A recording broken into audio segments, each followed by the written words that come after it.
मजाक उड़ा रहे थे। तो मैंने कहा यार अब उनकी कामयाबी तुम लोग देखो, तुम लोग पिछली पास्ट में देखो उन्होंने कितनी मेहनत की, और मुझे अब पता चला कि नारियल के पेड़ की मदद से।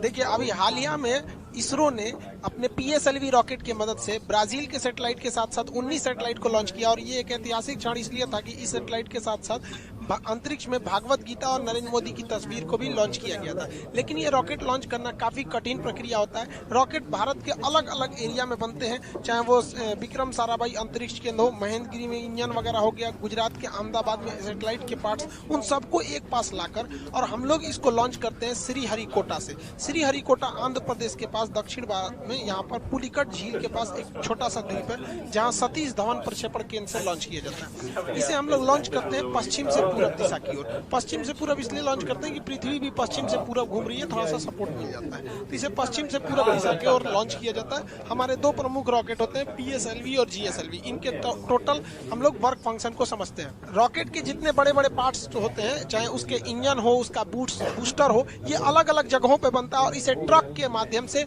हम लोग श्रीहरिकोटा ले आके एक जगह लॉन्च पैड पर रखते हैं, फिर इसे असेंबल किया जाता है। रॉकेट जो होता है कई टुकड़ों में होता है, इसे एक खड़ा असेंबल करने में बहुत टाइम लगता है। ये कई फीट 5-6 मंजिला इमारत के बराबर होता है। छोटा तो होता नहीं, आप इसे एक साथ रख सकते हैं। जैसे हम बात करें, ये रॉकेट के सपोज करिए कि ये टुकड़े हैं, इन्हें हमें एक के ऊपर एक जोड़ना है, तो हम यहाँ आराम से आप देख सकते हैं कि इसमें हम जोड़ दिए, तो हमारा हाथ यहाँ तक पहुंच गया तब ना जोड़ दिए। अगर ये 20 फीट का ऊंचा रहता, हमसे भी ऊंचा, तो नहीं जोड़ पाते।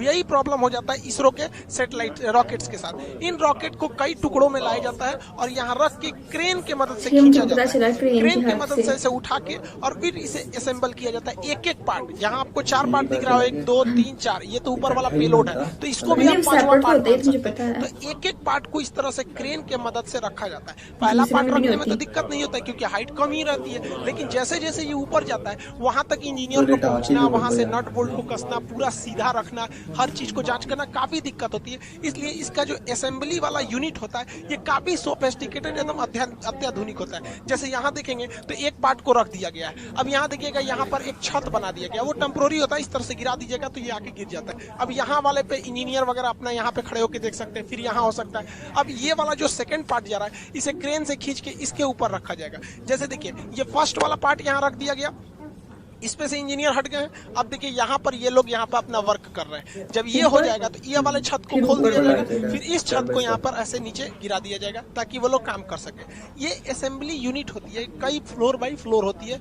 जिसमें जोड़ा जाता है। जैसे ये देखिए, यहाँ आपको दिख रहा होगा रॉकेट का एक नीचे वाला पार्ट है। कैसे? जैसे ये रॉकेट ऊपर में भी भूरा है, नीचे में भी ब्राउन कलर का है, तो ये ब्राउन वाला दिख रहा है, ये सेकंड पार्ट, एक पार्ट है जो उसके नीचे है।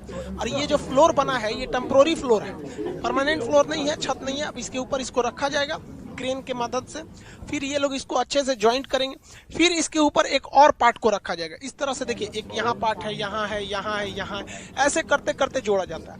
लेकिन ये जो छत देख रहे हैं ये ग्रीन कलर का, इसको हटना तो जरूरी है, पता चला यही रहेगा, रॉकेट उड़ाएंगे तो इसी में फंस के ब्लास्ट कर ये तो है, टेम्पोररी होता है। जब रॉकेट के सारे स्टेजेज को आपस में जोड़ लिया जाता है तो ये जो छत टाइप का बना था इसे फोल्ड करके हटा लिया जाता है। देखिए ये फोल्ड करके हटा लिया गया और इसको एक बहुत बड़े ट्रेन टाइप का होता है जिसे हम लोग रॉकेट कार कहते हैं, इससे अब इसको आगे की ओर ले जाया जाता है। अब लॉन्च पैड की ओर ले जाया जाता है। यहाँ तो इसे असेंबल किया गया था, अब यहाँ से इसको लेके जाया जाएगा। ये था आपका असेंबली रूम। ये देखिए, ये सारे छत के पार्ट्स थे, अलग अलग थे, ये ऐसे खुल गए हैं। अब इसको इसी के मदद से लाया जाएगा। इसके अंदर ये असेंबल किया जा रहा था लेकिन वहां से लॉन्च नहीं किया जाएगा। इसके मदद से, इस कार की मदद से यहाँ लाके फिर इसमें इसको अटैच करके रखा जाएगा इस लॉन्च पैड में।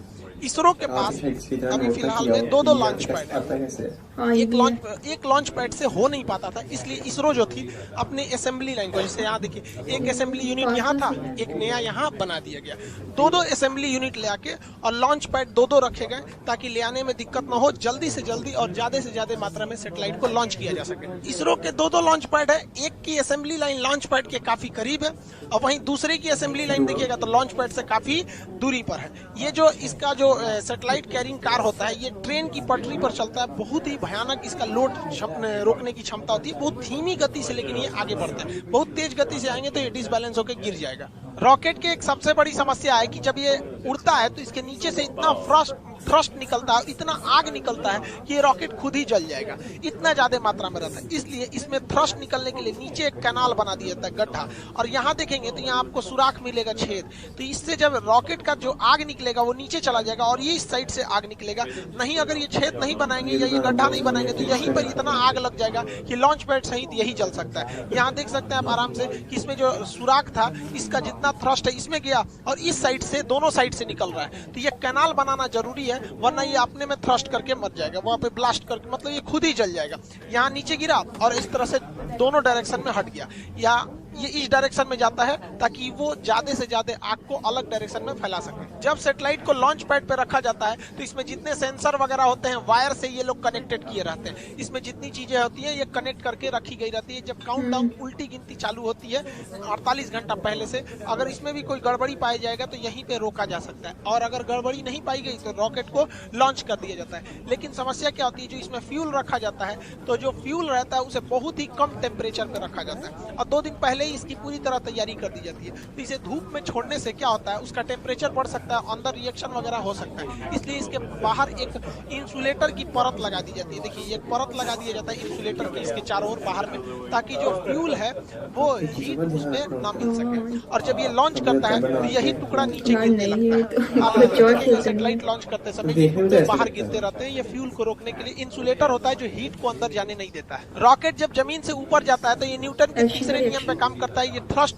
धकेलता है और ये ऊपर जाता है। लेकिन आपको पता है कि पृथ्वी का अपना गुरुत्वाकर्षण क्षमता होती है, ये किसी चीज को अपनी ओर खींचती है। आप पृथ्वी से जितना ज्यादा करीब रहेंगे वो उतना ज्यादा खींचेगा। इसलिए रॉकेट को सबसे ज्यादा ताकत की जरूरत होती है तब जब वो जमीन छोड़ रहा होता है, क्योंकि वो पृथ्वी के करीब है। आप पृथ्वी को छोड़ के ऊपर जाएंगे या नीचे जाएंगे, जी की वैल्यू घटती है। ये फिजिक्स के चैप्टर में पढ़ाए थे हम आपको, गुरुत्वाकर्षण वाले चैप्टर में। तो वहां पर यहाँ ज्यादा जरूरत है स्टार्टिंग पोजीशन पे। इसलिए रॉकेट का ये जो मेन इंजन होता है, ये मेन पार्ट, इसके अलावा इस साइड से छोटे छोटे और रॉकेट जोड़ दिए जाते हैं जिन्हें हम रॉकेट बूस्टर कहते हैं। ये 6 की संख्या में होते हैं बूस्टर।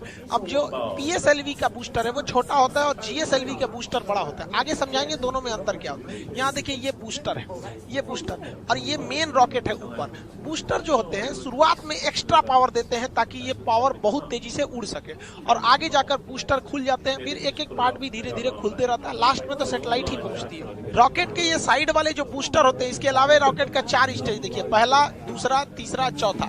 ये ऊपर वाला ये होता है, इसे पेलोड भरा होता है, इसी को हम लोग बोलते हैं प्रोटेक्टिव केसिंग। ये ढक्कन के समान होता है। इसी ऊपरी भाग में हम लोग सैटेलाइट को रख के या जिस चीज को लॉन्च करना है उसको इसमें रख के भेज देते हैं। अब देखिए ये ऊपर वाला जो सैटेलाइट केसिंग होती है, देखिए साइड साइड में ये हिस्सा है, इसी के अंदर हम लोग सैटेलाइट को रखे हैं। सैटेलाइट को रखने के बाद इसको जब ढक देते हैं तो ये पूरी तरह से बंद हो जाता है। जो रॉकेट का ऊपरी भाग देखते हैं ये खुला हुआ रहता था, यही वाला हिस्सा है। देखिए ये एक साइड में इधर खुला हुआ है, एक साइड में इधर खुला है, बीच में इसको बंद कर दिया जाता है। तो ये रॉकेट का बीच में बंद कर दिया गया। तो ये जो होता है उसका प्रोटेक्टिव केसिंग होता है, इसी के अंदर सारे रॉकेट को भरे हाँ, ये इस बार जैसे देखिए जैसे रॉकेट जाता है तो ये प्रोटेक्टिव केसिंग खुल जाता है, इसके अंदर सैटेलाइट होते हैं। इस बार वहाँ पे भागवत गीता और नरेंद्र मोदी का फोटो भी भेजा गया है। नरेंद्र मोदी का फोटो इसलिए भेजा गया कि जैसे ही मोदी जी 2014 में शपथ लिए थे तब भी उन्होंने सार्क की मीटिंग में कह दिया था कि इसरो सार्क देशों के लिए एक सैटेलाइट लॉन्च करेगी। पाकिस्तान बाद में उसमें से अलग हो गया। तो मोदी जी की विजनरी में इसरो का काफी ज्यादा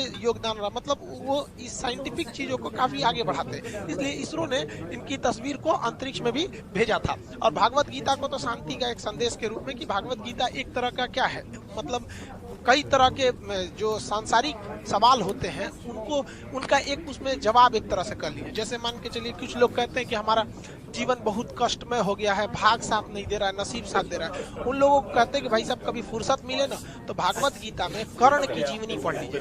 बेचारा जब से पैदा हुआ और जब तक मृत सैया पर भी लेटा था तो भी अपना दांत तोड़ के वो दम दे दिया था। तो जो लोग को लगता है कि मेरा नसीब खराब है तो एक बार कर्ण का देखिएगा, फिर समझ में आएगा आपका दुख कितना बड़ा और कितना छोटा है। खैर अपने टॉपिक पे आते हैं। इस बार 28 फरवरी 2021 को इसरो ने लॉन्च किया, तो अपने साथ 19 सैटेलाइट को लॉन्च किया गया था। इसमें एक ब्राजील का बना हुआ वहां पर एमेजोनिया 1 नाम का सैटेलाइट था जो काफी महत्वपूर्ण था। इसे PSLV-C51 रॉकेट से छोड़ा गया। इस रॉकेट का नाम याद रखिएगा क्योंकि इसके मदद से भागवत गीता और मोदी जी का फोटो भेजा गया है, तो ये थोड़ा इंपॉर्टेंट हो सकता है। ये PSLV की 53वीं सक्सेसफुल मिशन थी। एमेजोनिया 1 ब्राजील का जो सैटेलाइट है ये पूरी तरह से ब्राजील के जंगलों पर नजर रखेगा। ब्राजील का जो जंगल होता है ये वर्षा वन होते हैं, ये टोटल दुनिया का 20% ऑक्सीजन यहीं से निकल जाता है। इतने घने जंगल होते हैं कि इसके अंदर कई बार जंगल का ऐसा एरिया है जहां सूरज की रोशनी नहीं पहुंच पाती, इतने जंगल है। लेकिन इन जंगलों की दो समस्या है। एक, इन जंगलों में बड़ी तेज आग लग जाता है जिससे जंगल खत्म होने लगते हैं, और दूसरा यह क्या है कि यहाँ पे पेड़ों की कटाई बहुत भयानक चल रही है। पेड़ों की कटाई तो भाई साहब पूरी दुनिया में चल रही है, हर जगह पेड़ काटे जा रहे हैं, और जिस रफ्तार से पेड़ों की कटाई चल रही है वह दूर नहीं जब हरियाली के नाम पर केवल लड़कियां बच जाएंगी। तो इसके लिए जो ब्राजील है वो एमेजोनिया 1 नाम का सैटेलाइट लॉन्च कर रहा है ताकि वो अपने जंगलों पर नजर रख सके। दुनिया का फेफड़ा कहा जाता है ब्राजील के जंगलों। इसमें 19 सैटेलाइट थे जिसमें एक एमेजोनिया 1, दूसरा महत्वपूर्ण था सिंधु नेत्र। ये भारत ने छोड़ा था। ये समुद्री क्षेत्र पर निगरानी के लिए किया गया क्योंकि घुसपैठ वगैरह न हो। आप याद कीजिए अजमल कसाब जैसे जो घुसपैठ हुए थे छोटे मोटे जहाजों से, इस वजह से वो समुद्री एरिया में किसी भी संदिग्ध जहाजों पर इस सैटेलाइट से नजर रखा जा सकता है, क्योंकि वो जो टेररिस्ट वगैरह जो घुसते हैं या स्मगलर जो ड्रग्स वगैरह का करते हैं उन्हें लगता है कि नहीं यहाँ से तो कोई मतलब नौसेना की जहाज नहीं है, तो कितना बेहतरीन कोऑर्डिनेशन हो जाएगा। जैसे मान के चलिए नौसेना ने कहा कि भैया इस एरिया में मेरी जहाज नहीं है, तो सैटेलाइट से उस एरिया पे ज्यादा नजर रखा जाएगा, और जिस एरिया में नौसेना अभी पेट्रोलिंग पे है तो उस एरिया की सैटेलाइट पे उतना फोकस नहीं किया जाएगा। देखिए इसरो जो है इंडियन स्पेस रिसर्च ऑर्गेनाइजेशन, इसका काम केवल है कि रॉकेट बनाओ और उसको सैटेलाइट बनाओ, दोनों को लॉन्च करो। लेकिन इसमें एक कमाई का भी जरिया हो सकता है। विदेश के लोग जो है बहुत सैटेलाइट बनाना बहुत मुश्किल का काम नहीं है, लेकिन रॉकेट बनाना बहुत मुश्किल काम। इवन हम लोग ने अपना पहला सैटेलाइट आर्यभट्ट भारत में बना लिया था, लेकिन उसको हम लोग लॉन्च करने के लिए रूस को दिए थे, रूस ने अपने रॉकेट से उसे छोड़ा था। तो बहुत से ऐसे देश हैं जो दुनिया को कहते हैं कि भैया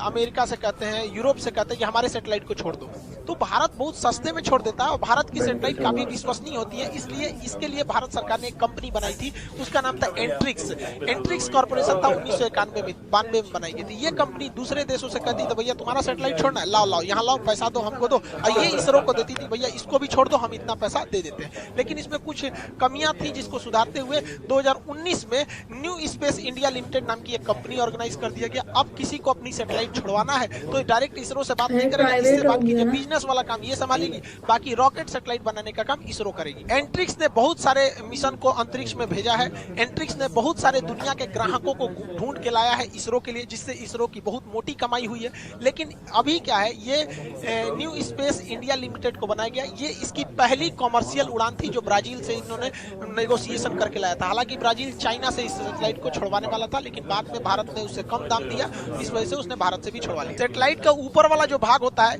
ये खोखला होता है, इसे प्रोटेक्टिव केसिंग कहते हैं, ये खुल जाता है। इसी के अंदर सैटेलाइट्स को लॉन्च रखा जाता है। जो सैटेलाइट होते हैं इनके इसी के अंदर रखा जाता है। इसरो ने 2017 में इसके अंदर छोटे छोटे कुल 104 सैटेलाइट को लॉन्च किया था। इसके अंदर देखिए यहाँ पर छोटे छोटे होते हैं, तो 104 रॉकेट सैटेलाइट्स को इस पेलोड के अंदर रखा था।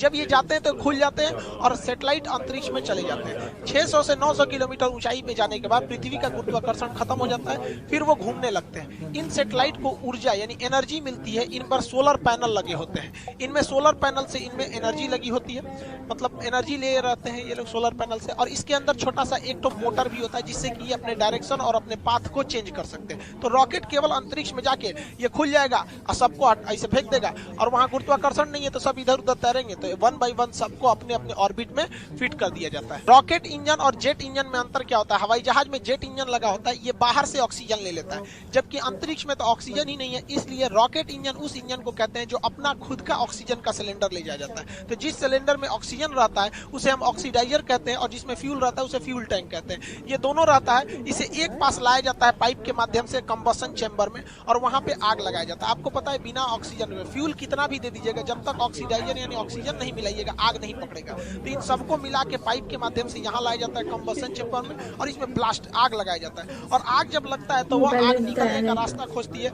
अब इस निकलने के रास्ता को इतना पतला कर दिया जाता है कि वो निकलती है तो ये रॉकेट को थ्रस्ट उठा देती है। ये देखिएगा यहाँ पे काफी पतला कर दिया जाता है। इस पतला होने की वजह से न्यूटन के थर्ड लॉ के हिसाब से एक्शन रिएक्शन होता है और ये रॉकेट ऊपर की ओर जाने लगता है। भारत के पास 2 फेमस रॉकेट है, एक PSLV है, ये छोटी उड़ान के लिए होता है। PSLV ज्यादा ऊंचा पे नहीं ले जा सकता है। PSLV 600 से 900 किलोमीटर की ऊंचाई पर ही ले जा सकता है। ये 2 टन के ही टोटल रॉकेट को सैटेलाइट को ले जा सकता है। एक ही सैटेलाइट भेज दीजिए 2 टन का, या कम वेट के ज्यादा सैटेलाइट को छोड़ सकते हैं। ये पोलर सैटेलाइट होता है। पोलर उसे कहते हैं जो पृथ्वी के पोल यानी ध्रुव पर घूमे, ध्रुवीय सैटेलाइट होता है, ऊपर नीचे करता है। तो ये पृथ्वी के ऊपर नीचे इस तरह से घूमता है। इसलिए हम लोग सन सिंक्रोनस भी कहते हैं, क्योंकि सूर्य कहीं भी रहेगा, ये अगर घूमते रहेगा तो सूर्य यहाँ से सूर्य दिखाई दे देता है। ये कम ऊंचाई पर होता है, इसलिए ये मौसम की मतलब जानकारी दे देता है। कहीं कहीं जासूसी का काम कर देता है, निगरानी वगैरह का काम करता है, मतलब ये सब काम कर देते हैं, मौसम वगैरह का काम कर देता है। इसे छोड़ने के लिए PSLV रॉकेट का प्रयोग किया जाता है। ये 4 स्टेज का रॉकेट होता है। साइड में तो बूस्टर लगे हैं, इनकी बात नहीं करते हैं। ये इतना भरोसेमंद रॉकेट है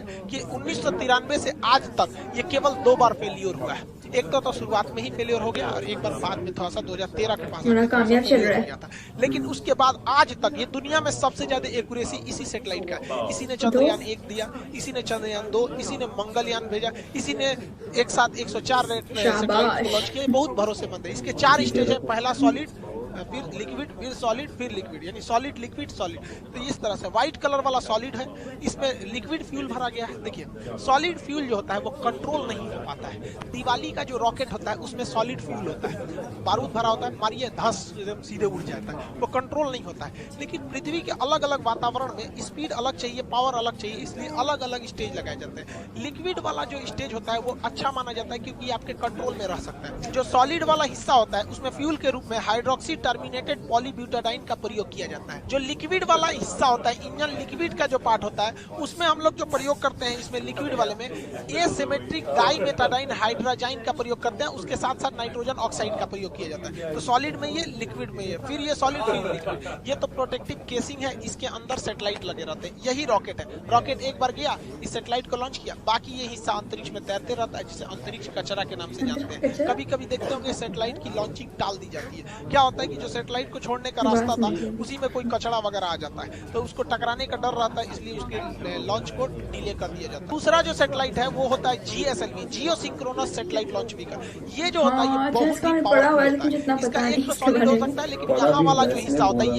ये इसमें क्रायोनिक इंजन होता है। ये बहुत ही टफ टेक्नोलॉजी है क्रायोनिक इंजन। इस पर अलग वीडियो बनाएंगे, क्रायोनिक इंजन पे समझा देंगे। ये सैटेलाइट पोलर की तरह ऊपर नीचे नहीं घूमता है, बल्कि ये इस डायरेक्शन में घूमता है। पोलर सैटेलाइट जो था वो केवल 600 से 900 किलोमीटर की ऊंचाई पे घूम रहा था, ये 36,000 किलोमीटर की ऊंचाई पर घूमता है। और इसकी खासियत क्या होती है, जब कोई चीज पृथ्वी से 36,000 किलोमीटर की दूरी पे कर देंगे तो इसको पृथ्वी का चक्कर लगाने में उतना ही समय लगेगा जितना पृथ्वी अपना एक चक्कर लगाने में कर दे। यानी ये पृथ्वी के साथ साथ घूमने लगेगा। यानी अगर आपने किसी सैटेलाइट को इस कक्षा में भेजा है और इसको सेंटर्ड कर दिए कि दिल्ली पर घूमे, तो जितना तेजी से पृथ्वी घूमेगी, यानी पृथ्वी 24 घंटे में एक चक्कर लगाती है, तो ये जियो सिंक्रोनस सैटेलाइट भी 24 घंटे में एक चक्कर लगाते हैं। यानी अगर इसको भेजने के टाइम आप इसे जिस शहर के ऊपर सेट कीजिएगा, ये हमेशा उसी शहर के ऊपर अपनी नजर गड़ाए रखेगा। इसलिए ये मिलिट्री के लिए बहुत ज्यादा आ जाता है, लेकिन ये काफी दूरी पर होता है। इसको छोड़ने वाला रॉकेट भी खतरनाक होता है, GSLV, geosynchronous satellite launch vehicle. Bharat के पास दुनिया के सबसे आधुनिकतम सैटेलाइट लॉन्च व्हीकल है। सैटेलाइट भी है हमारे पास, PSLV है छोटी उड़ान के लिए, और ये बाहुबली है GSLV। ये दुनिया में सबसे खतरनाक अभी है। आज इसरो का लोहा पूरी दुनिया मानती है, जबकि इसी इसरो के ऊपर एक वक्त था जब दुनिया हंसती थी, जब इसरो के वैज्ञानिक जो थे वो साइकिल पे अपने रॉकेट को ले गए थे। ये नारियल के पेड़ में बांध के रॉकेट उड़ाए थे। इनके पास आज की तरह इतनी बड़ी क्षमता नहीं थी। तब रूस, अमेरिका, ब्रिटेन और यूरोप जैसे देश भारत को देखकर हंसते थे और ये कहते थे कि ये दुनिया का एकमात्र देश है जो बैलगाड़ी से सैटेलाइट को लॉन्च करता है। भाई साहब, हम हिंदुस्तानी हैं, ठान लेते हैं ना तो पहाड़ चीर देते हैं। ये अंतरिक्ष क्या चीज होता है यहाँ पर, इसलिए कभी भी भारतीयों को अंडर एस्टिमेट नहीं करना चाहिए। यहाँ किसी का एक बार अगर ये लोगों ने चैलेंज ले लिया ना, फिर ये कुछ भी कर सकते हैं। हमें नाज है अपने इसरो के साइंटिस्ट के ऊपर। हम यही उम्मीद करते हैं कि दिन दुनी इसरो और आगे बढ़ते जाए, ताकि हम भारतीयों का सीना गर्व से चौड़ा हो सके। ये बात बिल्कुल सच है कि इसरो की जितनी तारीफ की जाए, और जहाँ पर बात होती है ना साइकिल की, तो फर्दर मजाक उड़ा रहे थे। तो मैंने कहा यार अब उनकी कामयाबी तुम लोग देखो, तुम लोग पिछली पास्ट में देखो कितनी मेहनत की, और मुझे अब पता चला कि नारियल के पेड़ की मदद से। गाइज, आपको यह मैसअप रिएक्शन का वीडियो कैसा लगा? अपने थॉट को नीचे वीडियो के कमेंट में जरूर बताइएगा। वीडियो पसंद आई हो तो वीडियो को लाइक जरूर कर दीजिएगा। चैनल पे नए हैं तो चैनल को सब्सक्राइब जरूर कर लीजिएगा। तो थैंक यू।